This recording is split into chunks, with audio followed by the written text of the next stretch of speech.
wabarakatuh. Gimana kabarnya teman-teman semuanya? Mudah-mudahan sehat, panjang umur, dan banyak rezeki. Amin. Teman-teman semuanya, kali ini saya akan menanggapi ya. Kemarin saya melihat ada satu video yang menarik ya dari salah satu Habib ya.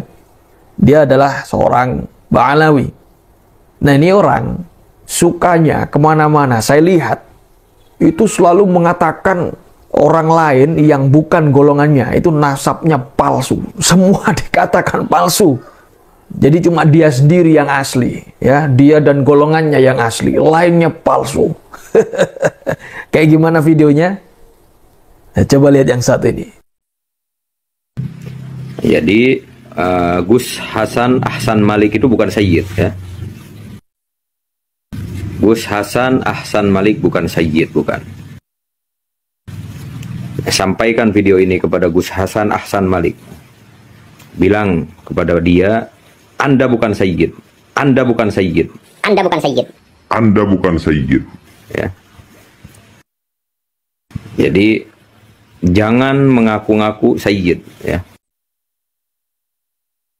Nah, ini ada lagi, satu lagi dari dia. Hei Zulfikar, Anda ini bukan Sayyid. Wallahil azim, Anda bukan Sayyid. Anda dan Gus Tuba itu bukan Sayyid. Saya bersumpah demi Allah, Anda dan Gus Tuba bukan Sayyid. Dan kemudian saya cari informasi siapa dia ini sebenarnya. Ternyata dia ini salah seorang Habib ya, keluarga Ba'alawi, keturunan Yaman. Rupanya dia sendiri juga seorang pendakwah ya, dan mungkin pengurus Rabithah Alawiyah. Anda ini siapa? Ngomong kok seenaknya sendiri. Anda ini ngomong bahas nasab orang, itu seenaknya sendiri. Padahal Anda dengan orang yang Anda bahas ini, Anda bukan siapa-siapanya. Anda orang lain.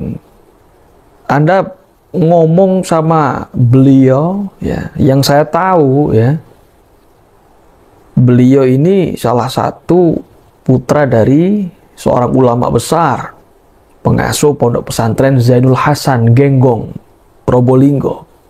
Nasabnya beliau ini ke Wali Songo, ke Sunan Giri. Wali Songo ini kan jelas, Sunan Giri kan jelas. Sayyid Ainul Yakin, Sayyid.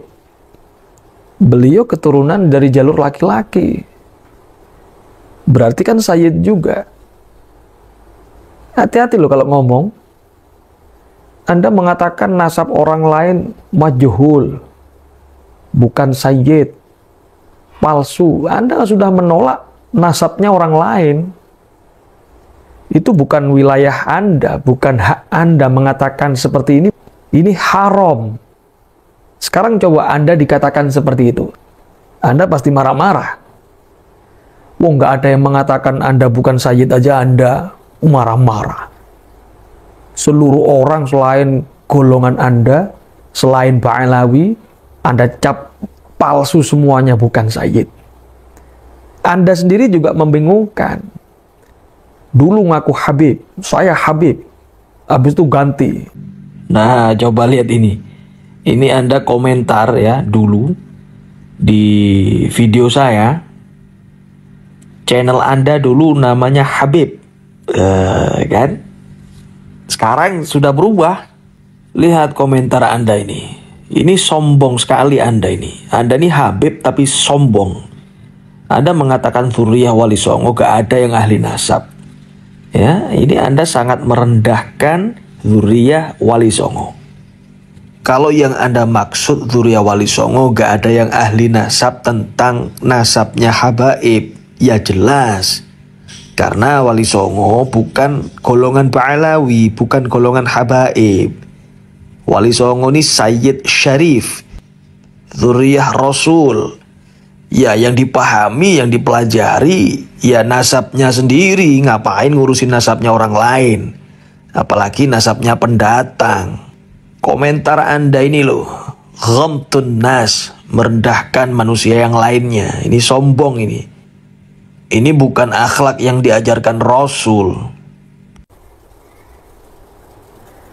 Ada orang bukan Ba'alawi tapi dzurriyyah Rasul, Anda katakan ngaku-ngaku. Itu kan orang-orang golongan Anda kan seperti itu. Semua dibilang ngaku Habib, ngaku dzurriyyah Rasul. Giliran sekarang yang lagi viral, dzurriyyah Rasul itu Sayyid, bukan Habib. Anda ngaku Sayyid sekarang. Padahal dulu Anda mengatakan apa? Sayyid itu Habib yang bodoh. Nah, coba ini. Channel Anda sudah ganti Syed. Syed itu Sayyid. Ya, tahu saya. Di sini Anda mengatakan bahwa Habib itu panggilan bagi seorang Sayyid yang sepuh dan alim. Ya, sepuh dan alim. Poinnya di alim di situ. Berarti yang gak alim adalah Sayyid. Ya, gak alim itu artinya tidak punya ilmu. Nah, orang kalau tidak punya ilmu itu sama dengan bodoh. Dulu Anda Habib, sekarang Anda jadi Sayyid. Anda migrasi jadi Sayyid. Berarti dulu Anda alim, sekarang Di mana ada pengertian Sayyid itu Habib yang bodoh? Saya dulu pernah juga baca artikel itu. Ada siapa itu? Habib siapa itu mengatakan bahwa Sayyid itu adalah Habib yang masih doyan maksiat. Ini ngawur ini. Kita bersolawat Allahumma sholli ala Sayyidina Muhammad. Sayyidina Muhammad. Terus Anda mengatakan Sayyid masih ahli maksiat. Sayyid adalah Habib yang ahli maksiat, yang masih doyan bermaksiat. Sayyid adalah Habib yang bodoh, tidak berdakwah gitu.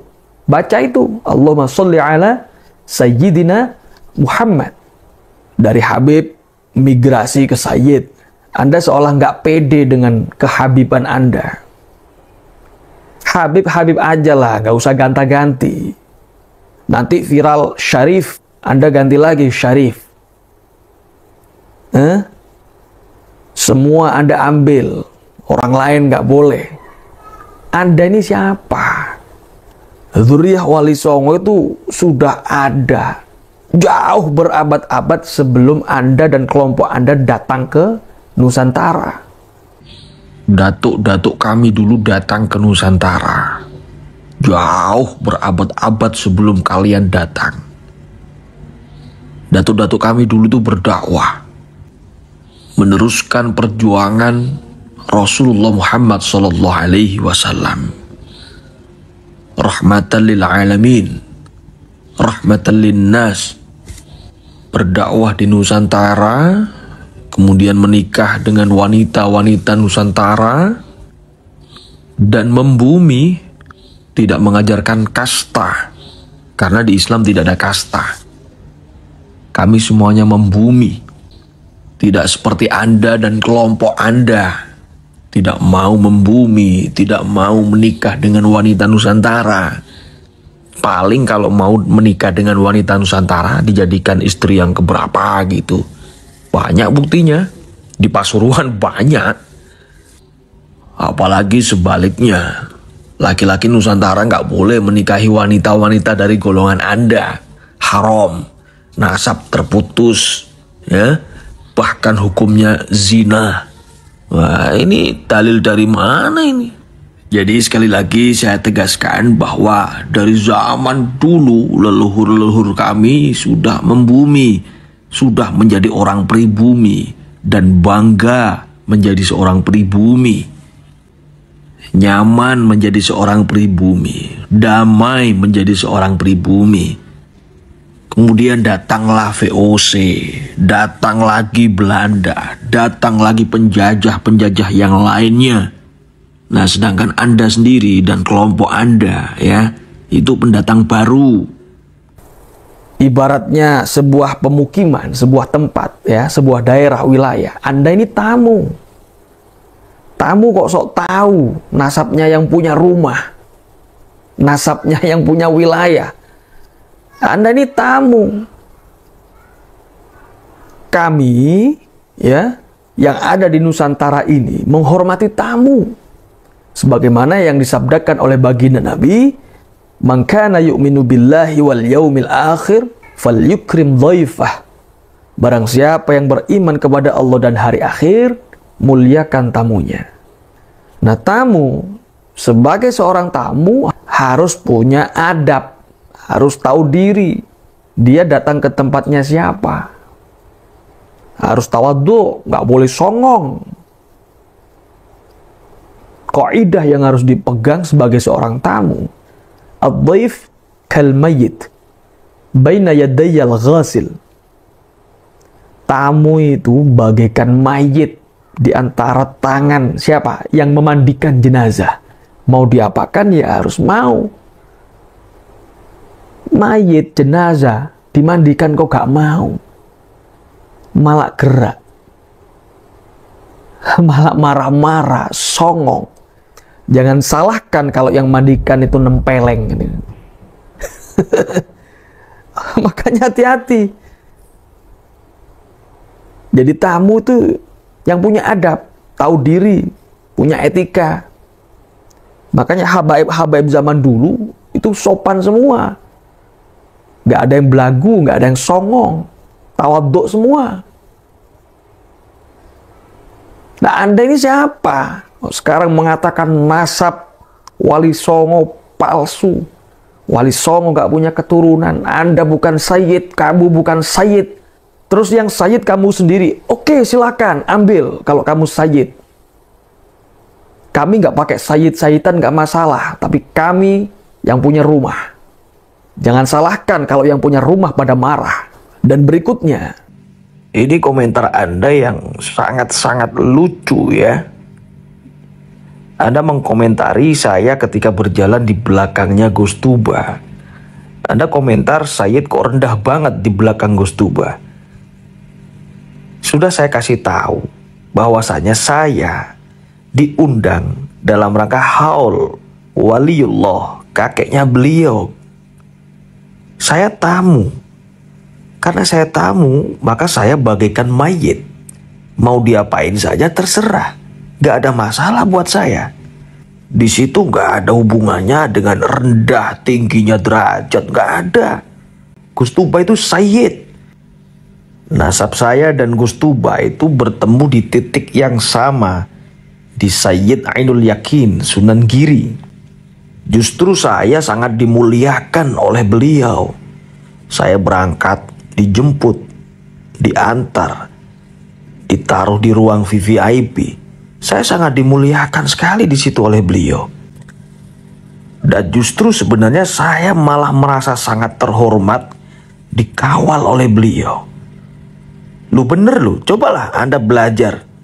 Anda lihat Bapak Presiden Indonesia ketika jalan kemana-mana, kan beliau dikawal, pengawalnya pasti di depan. Bukan berarti Pak Jokowi itu tidak dimuliakan, bukan berarti Pak Presiden direndahkan, bukan. Justru beliau dijaga, dikawal, dimuliakan. Kan lucu kalau misalnya Bapak Presiden ada di barisan paling depan, ya, kemudian anggotanya semuanya pas pampres, polisi, DPR, pejabat lainnya di belakangnya. Kan lucu. Jadi kalau saya lihat ini malah justru sebenarnya beliau ini memberikan sebuah tauladan contoh yang bagus, sebagaimana yang telah disabdakan oleh baginda Nabi, menghormati, memuliakan seorang tamu. Bayangkan, beliau seorang sayyid, seorang Gus, dzurriyyah Rasul, jamaahnya besar, tapi masih mau mengawal, memuliakan tamunya. Masya Allah, luar